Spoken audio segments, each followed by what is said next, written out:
Episode 8 of APB sort of gave me mixed feelings just like episode 7. This episode, like the previous one, was divided up into two stories. The first focusing on Gideon and the second on Tasha and Roderick. And just like the previous episode, I found the writing for Gideon's story to be good and the one involving Tasha and Roderick to be quite lacking. I will first start off with talking about the story involving Tasha and Roderick and explain why I felt the way I do about their story in this episode. Tasha and Roderick's story in this episode was pretty straightforward. Roderick hears news of his friend Vic, who works as a bouncer, beating up patrons at the bar.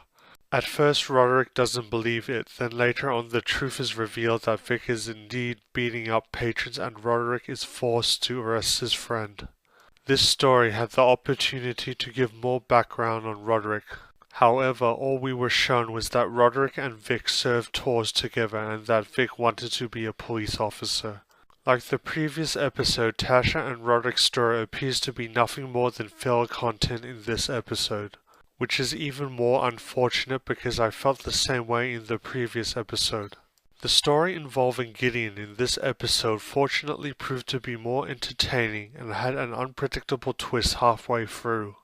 In the beginning of this episode, it is believed that the arson attack was a result of gangs going to war with each other, but ended up being an act by an Aryan Brotherhood member targeting immigrants. Like this episode and its previous one, there is a theme of making money by privatizing security. In this episode, I found two moments that gave a good portrayal of Gideon's values and at the same time gave me a nice feeling of satisfaction. The first scene is where Gideon is talking to Teresa and asking her opinion on private security. The second occurring near the end of the episode where Gideon is supposed to give a speech promoting private security, but in the end changes his mind halfway and tells the audience that he'd rather make the world a better place than to make a paycheck.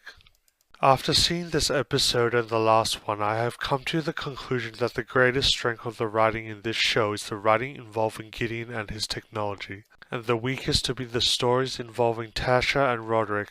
I know this show isn't supposed to be a brilliant crime drama like Law and Order SVU, but I honestly wish they had better writing for the secondary characters.